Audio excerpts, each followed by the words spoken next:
तुम्हीही आमचे आवडते टॉयज ऑर्डर करू शकता www.puntoonkids.com वरून. लिंक डिस्क्रिप्शन मध्ये आहे. उन्हाळ्याचे दिवस. उन्हाळ्यातली संध्याकाळ होती. गट्टू आणि चिंकी त्यांचे मित्र गुड्डी आणि बंटी सोबत मैदानात फुटबॉल खेळत असतात. दे चिंकी, बॉल लवकर माझ्याकडे पास कर. हे घे गट्टू. चिंकी फुटबॉलला एक जोरात किक मारते, पण बंटी मध्येच तो बॉल अडवतो. चांगला प्रयत्न होता चिंकी, पण हा बॉल तर आता माझा आहे. दे बंटी, बॉल मला पास कर. हे घे गुड्डी. अरे ते बघा, कुल्फीवाले काका आले. सगळी मुलं आपला खेळ सोडून कुल्फी खाण्यासाठी तिकडे पळतात. कुल्फी घेऊन सगळेजण पुन्हा मैदानात जाऊन बसतात आणि आपली कुल्फी एन्जॉय करतात. किती गार आणि गोड आहे. ही कुल्फी तर खूपच मस्त आहे. खाऊन खूप मजा झाली. हो खरंच, सगळा थकवा दूर झाला. आणि ही खाल्ल्यानंतर अजिबात उकडत नाहीये ना. हो, एकदम बरोबर म्हटलंस गुड्डी. सगळी मुलं त्यांची कुल्फी एन्जॉय करतात आणि मग ते आपापल्या घरी निघून जातात. घरी जाताच गट्टू आणि चिंकी आईला शोधू लागतात. आई आई आई, कुठे आहेस तू? मुलांनो, मी स्वयंपाकघरात आहे. जाऊन लवकर हातपाय धुवून या. मी तुमच्यासाठी मस्त गारगार आंबे चिरतीये. अरे वा आई, आम्हीही येतोच हातपाय धुवून. मग गट्टू आणि चिंकी हातपाय धुवून पटकन बाहेर येतात आणि टीव्ही पाहत पाहत थंडगार आंब्यांचा आनंद घेतात. रूम मध्ये कूलरही सुरू होता आणि गट्टू आणि चिंकी कूलरच्या समोर आळीपाळीने बसत होते. वा, किती गोड आणि रसाळ आंबे आहेत ना चिंकी. हो गट्टू, तू एकदम बरोबर बोललास. हे आंबे तर खूपच गोड आहेत. अच्छा, चल बाजूला हो. आता कूलर समोर बसायची पाळी माझी आहे. शेवटचे फक्त 2च मिनिट ना गट्टू, मग मी बाजूला होते. हो, लवकर आटप चिंकी. मलाही कूलरची गारगार हवा खायची आहे. ये गट्टू, आता तुझी पाळी. येऊन बस आता कूलर समोर. वाह, काय मस्त आहे. उन्हाळ्याच्या दिवसात कूलर समोर बसून असे गारगार आंबे खाण्याची मजाच काही वेगळी आहे. गट्टू आणि चिंकी जोरजोरात हसू लागतात. संध्याकाळी खूप उकडत होतं आणि गट्टू आणि चिंकीला खूप घामही येत होता. त्यापासून वाचण्यासाठी आईला ते स्विमिंग पूल मध्ये पाणी भरायला सांगतात. आई, तू आमच्या स्विमिंग पूल मध्ये पाणी भरून दे ना. बघ ना, किती जास्त उघडतंय. स्विमिंग पूल मध्ये आंघोळ केल्यावर आम्हाला मस्त वाटेल. हो आई, प्लीज लवकर स्विमिंग पूल मध्ये पाणी भरून दे ना. मला तर हा उकाडा सहनच होत नाहीये. हो मुलांनो, का नाही, मी आत्ताच स्विमिंग पूल आणते. मग आई लगेचच स्विमिंग पूल तयार करते आणि मग गट्टू आणि चिंकी स्विमिंग ड्रेस घालून स्विमिंग पूल मध्ये उडी मारतात. वा, मजा आली. किती गारगार पाणी आहे स्विमिंग पूल मध्ये. आहा, असं वाटतंय जसं उकाडा दूरच झालाय. गट्टू स्विमिंग पूलची मजा घेतच होता की चिंकी आपल्या वॉटर गनने गट्टूवर निशाणा साधते. अरे चिंकी, हे काय केलंस तू? मजा आली बेटा गट्टू. बघ, ही आहे माझी सुपर गन, जी उकाडा दूर करते.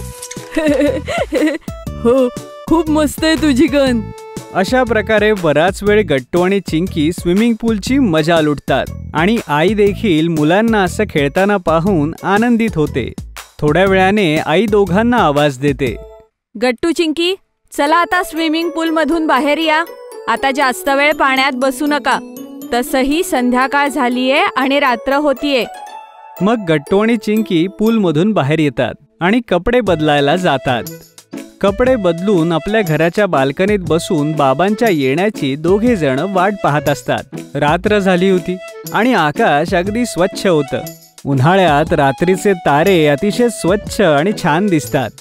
गट्टू आणि चिंकी त्या ताऱ्यांना पाहत होते. तेवढ्यात बाबा येतात. अरे वा बाळांनो, माझी वाट बघत होतात की काय दोघं? हो बाबा, मग काय? हो बाबा, आम्ही तुमचीच वाट बघत होतो. अच्छा. मग गट्टू धावतच जाऊन बाबांसाठी एक ग्लास पाणी भरून घेऊन येतो. हे घ्या बाबा, पाणी प्या. तुम्ही थकले असाल ना? हो, थकलो तर खूप आहे बाळा. बाहेर खूप गरमी आहे. बरं मला सांगा, आज तुम्ही दोघांनी काय काय केलं? आम्ही तर आज कुल्फी खाल्ली आणि गुड्डी आणि बंटी सोबत खूप खेळलो. हो, आणि आम्ही गारगार कुल्फी आणि गोड गोड आंबेही खाल्ले. मग आम्ही स्विमिंग पूल मध्ये खेळलो. आजचा दिवस खूप मस्त होता बाबा. अरे वा, ही तर खरंच आनंदाची गोष्ट आहे. ऐकून असं वाटतंय की तुम्ही दोघांनी खूप मजा केलीये. सगळे या बरं, आपण सोबत जेवण करूया. चला मुलांनो, आई आपल्याला खायला बोलावतीये. तेव्हा सगळा परिवार एकत्रित बसून जेवण करतो. तेव्हा बाबांचं लक्ष चिंकीकडे जातं. ती आपल्या प्लेटमधून खीरा, काकडी आणि टोमॅटो बाजूला काढत होती. चिंकी बेटा, हे काय करतेस तू? सॅलड का खात नाहीयेस? बाबा, हे मला अजिबात आवडत नाही. मला नाही खायचं हे. चिंकी, तुला माहितीये का की उन्हाळ्यात खीरा, काकडी, टोमॅटो आपल्या तब्येतीसाठी किती चांगलं असतं ते? उन्हाळ्यात आपल्या शरीरातलं पाणी फार लवकर कमी होतं आणि आपल्या शरीरात पाण्याची कमतरता होऊ शकते. त्यामुळे आपल्याला अशा फळ आणि भाज्या खाल्ल्या पाहिजेत ज्यात खूप पाणी असेल. या खीरा आणि टोमॅटोमध्ये खूप पाणी असतं, त्यामुळे हे आपल्या शरीरातील पाण्याची गरज पूर्ण करतं. त्यामुळे उन्हाळ्यात सॅलड नक्कीच खाल्लं पाहिजे. हो चिंकी, बाबा एकदम बरोबर बोलतायत. अच्छा आई, ठीक आहे बाबा, मला समजलं. आता मी रोज काकडी आणि टमाटर खाणार. मग चिंकी अगदी छान आपलं सगळं जेवण जेवते आणि सगळेजण आपापलं जेवण करून एकत्रित टीव्ही बघत असतात. त्यानंतर आई सगळ्यांसाठी मँगो शेक बनवून आणते. वा वाई, मँगो शेक, मजा आली. अरे वा, आज तर डेझर्ट मध्ये मँगो शेक आहे. क्या बात आहे, याला म्हणतात ना असली डेझर्ट. चला, बास झाल्या गप्पा, आपण सगळे मँगो शेक पिऊया. वा, ही काय टेस्टी आहे शेक. मजा आली खरंच. खरंच, उन्हाळ्यात आंब्यापेक्षा मस्त काही असूच शकत नाही. हो मुलांनो, हा मँगो शेक तर खूपच टेस्टी आहे. आई, तू आम्हाला उद्याही मँगो शेक करून दे, आणि परवा सुद्धा, आणि तेरवा सुद्धा, रोज उन्हाळा संपेपर्यंत. गट्टूचं बोलणं ऐकून सगळेजण हसू लागतात आणि गट्टूही त्यांच्यासोबत हसू लागतो. हो हो मुलांनो, का नाही, मी रोज तुम्हाला असेच टेस्टी मँगो शेक बनवून प्यायला देईन, ठीक आहे? समर कॅम्प. आज जेव्हा शाळेतून गट्टू चिंकी घरी आले तेव्हा त्यांच्या चेहऱ्यावर वेगळाच आनंद दिसत होता. आईने सुद्धा त्यांचे चमकणारे चेहरे पाहिले आणि त्यांना विचारलं, अरे गट्टू चिंकी, आज तुम्ही दोघं तर खूपच खुश दिसताय. गट्टू आणि चिंकीने आपले स्कूल बॅग स्टडी टेबल वरती ठेवले आणि खूप एक्साइटमेंटने आपल्या आनंदाचं कारण ते आईला सांगू लागले. आई, आज शाळेमध्ये आमच्या क्लास टीचरने सांगितलं की ह्या शुक्रवारी आम्हाला समर कॅम्पला नेणार आहे. आणि हा समर कॅम्प लोणावळ्याला होणार आहे. अरे वा, समर कॅम्प, त्यात तर खूप मजा येते आणि अनेक नवीन ऍक्टिव्हिटीज सुद्धा असतात. पण तुम्ही किती दिवसांसाठी लोणावळ्याला जाणार आहे? समर कॅम्प 3 दिवसांचा आहे आई, शुक्रवार ते रविवार, आणि शाळेनेच बसेसची व्यवस्था केलीये आम्हाला लोणावळ्याला न्यायला आणि आणायला. मी तर आजपर्यंत फक्त शाळेची सहल बघितलीये. समर कॅम्पला जायची संधी पहिल्यांदाच मिळालीये. शालेय दिवसात समर कॅम्पला जाणं म्हणजे आपल्या वाढीसाठी आणि शिक्षणासाठी महत्वाचं असतं. तुम्ही दोघे खूप एन्जॉय कराल.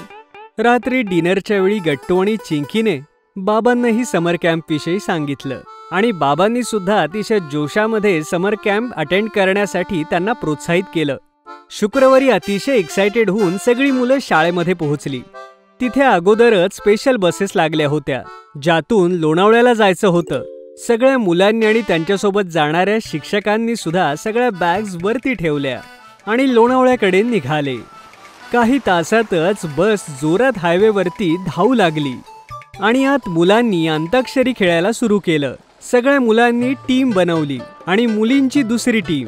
दोन्हीकडे काही छान सिंगर्स होते आणि अंताक्षरीमध्ये सगळ्यांना खूप मजा येत होती. पाहता पाहता बस डोंगरी भागामध्ये आली आणि दूरवर बसमधून उंच उंच डोंगर आणि खाली दऱ्या दिसत होत्या. अरे वा, किती मस्त दृश्य आहे. एवढे मोठे मोठे पर्वत आणि दुसरीकडे एवढ्या मोठ्या दर्या. मला तर बघताच चक्कर आल्यासारखं वाटतं.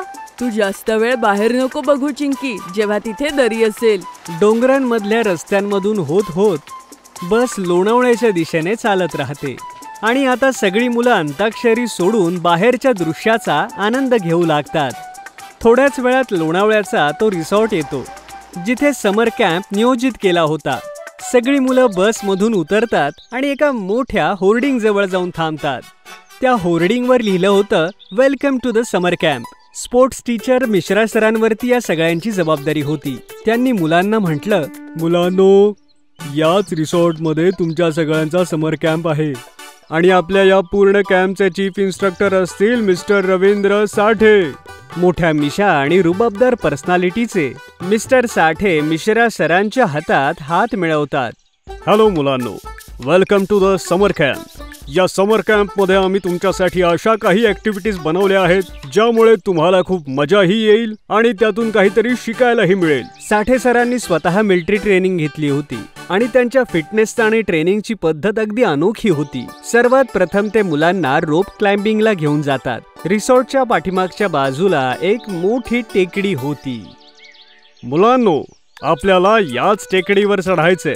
रस्त्यामध्ये बरेचसे काही खड्डे आणि वर आलेले दगड आहेत, ज्यांवर पाय ठेवून वरती चढायला आपल्याला मदत होईल. आणि हेल्मेट आणि दोरी कशासाठी आहे? हे हेल्मेट आणि दोरी आपल्या सुरक्षेसाठी आहे. जर मध्येच कोणाचा पाय घसरला तर दोरी बांधली असल्यामुळे तो खाली पडणार नाही. समजलं. आता सगळेजण नीट लक्ष द्या, मी कसा वरती जातो ते. साठे सरांनी अतिशय कुशलतेने दगडांवरती पाय ठेवून आणि बॅलन्स बनवत स्वतःला अतिशय वर खेचलं आणि पाहता पाहता ते टेकडीवरती चढले देखील. आता आळीपाळीने सगळ्या मुलांनी सेफ्टी गिअर आणि हेल्मेट घालून रॉक क्लाइम्बिंग केलं. रॉक क्लाइम्बिंग नंतर कमांडो नेट क्लाइम्बिंग साठी गेले. तिथे सुद्धा साठे सरांनी बेसिक टेक्निक शिकवल्या आणि एक एक करून सगळ्या मुलांनी कमांडो नेट क्लाइम्बिंगची मजा घेतली. अरे, या नेट क्लाइम्बिंग मुळे तर मला स्पायडरमॅन झाल्यासारखं वाटतंय. हो, ही ऍक्टिव्हिटी तर खूपच जास्त मजेशीर आहे. रॉक क्लाइम्बिंग आणि कमांडो नेट क्लाइम्बिंग नंतर सगळी मुलं थकली होती. सगळ्यांनी रिसॉर्टमध्ये जाऊन आपापल्या रूम मध्ये जाऊन 2-3 तास आराम केला आणि खाली डिनरसाठी डायनिंग हॉलला आले. डिनर नंतर मिस प्रेरणाने म्युझिक वर्कशॉप कंडक्ट केला. ऑडिटोरियम मध्ये मुलांना त्यांनी बेसिक म्युझिक नॉलेज दिलं. आता तुम्हाला आम्ही संगीताच्या नोट्स आणि पिच विषयी सांगणार आहोत. चिंकी आणि तिच्यासारख्या इतर विद्यार्थ्यांना या वर्कशॉपमध्ये खूप मजा येत होती, कारण म्युझिक ही त्यांची हॉबी होती. वर्कशॉप नंतर मिस प्रेरणा सगळ्यांना घेऊन बाहेर गार्डन मध्ये आली, जिथे कॅम्प फायर लावलेला होता. सगळे स्टुडंट्स आणि टीचर त्या कॅम्प फायरच्या आजूबाजूला बसले. थंडीमध्ये असं आगीच्या आजूबाजूला बसणं किती छान वाटतं ना. मी तर मूवी मध्येच असा कॅम्पफायर बघितला होता. आज अनुभव घेताना खूप मजा येतेय.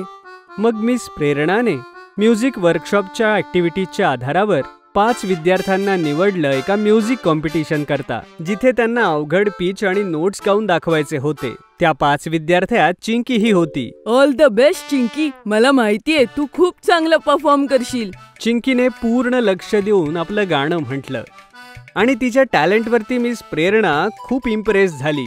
कॉम्पिटिशनच्या शेवटी चिंकीला बेस्ट सिंगर म्हणून डिक्लेअर केलं आणि तिला एक मेडलही मिळालं.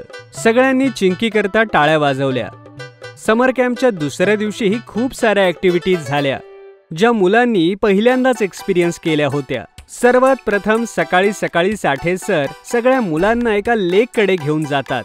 या डोंगरांमध्ये हे पाणी अतिशय सुंदर वाटत होतं आणि तलावाबाहेर बऱ्याचशा कायक ठेवलेल्या होत्या. मुलांनो, सगळेजण सेफ्टी जॅकेट्स घालून घ्या आणि कायक चालवायच्या या टेक्निकला नीट समजून घ्या. साठे सरांनी स्वतः डेमॉन्स्ट्रेट करून दाखवलं की कायकची पेडलिंग कशी केली जाते, ज्यामुळे कायक पुढे, मागे, उजवीकडे किंवा डावीकडे जातो. त्यानंतर बरेचसे विद्यार्थी कायक घेऊन लेक मध्ये गेले. गट्टू आणि चिंकीला सुरुवातीला थोडी भीती वाटली. जसा दोघांना कॉन्फिडन्स आला त्यावेळेला मात्र दोघांनी त्याचा खूप आनंद घेतला. लेक वरून सगळेजण पुन्हा सगळे रिसॉर्टला आले तेव्हा मिश्रा सरांनी एक नवीन अनाउन्समेंट केली. मला पूर्ण विश्वास आहे की तुम्हाला कायाकिंग मध्ये खूप जास्त मजा आली असेल. हो सर. Very good. आता तुमच्यासाठी मी 3 वेगवेगळे वर्कशॉप बनवले आहेत. ऍक्टिंग, क्ले मॉडेलिंग आणि कुकिंग. ज्याला ज्या फील्डमध्ये इंटरेस्ट असेल त्याने ते वर्कशॉप अटेंड करावं. प्रत्येक वर्कशॉपमध्ये आम्ही तुमच्यासाठी स्पेशलिस्टला बोलवलेले आहे. गट्टूला सुरुवातीपासूनच ऍक्टिंगची आवड होती आणि त्याने ऍक्टिंग वर्कशॉप सिलेक्ट केली. वर्कशॉपचे इन्स्ट्रक्टर मिस्टर पुनीत सहानी होते, ज्यांनी मुंबईच्या पृथ्वी थिएटरमध्ये खूप सारे प्लेस केले होते. त्यांच्याकडून गट्टूने ऍक्टिंग आणि डायलॉग डिलिव्हरीचे तंत्र शिकले. तर चिंकीला तिकडे क्ले मॉडेलिंगमध्ये इंटरेस्ट होता. तिने वर्कशॉपमधल्या टिप्समधून खूपच छान छान असे छान टॉयज बनवले. पाहता पाहता 2 दिवस निघून गेले आणि आज समर कॅम्पचा शेवटचा दिवस होता. डायनिंग हॉलमध्ये ब्रेकफास्टसाठी सगळी मुलं जशी आली तेव्हा गट्टू आणि चिंकीसाठी तिथे एक मोठं सरप्राईज होतं. समोर आई आणि बाबा उभे होते. अरे आई बाबा, तुम्ही इथे? आज रविवारची सुट्टी होती म्हणून आम्ही विचार केला की आम्हीही लोणावळ्याला येऊ. जेव्हा तुमचा समर कॅम्प संपेल तेव्हा पूर्ण कुटुंब कारमध्ये लॉंग ड्राईव्हचा आनंद घेत परत घरी जाईल. ही तर खूप मस्त आयडिया आहे. गट्टू आणि चिंकीने समर कॅम्प मधल्या सगळ्या ऍक्टिव्हिटीज बद्दल आई बाबांना सांगितलं. चिंकीने आपलं मेडलही दाखवलं जे तिने म्युझिक कॉम्पिटिशन मध्ये जिंकलं होतं. हे सगळं पाहून आई आणि बाबा खूप जास्त खुश झाले.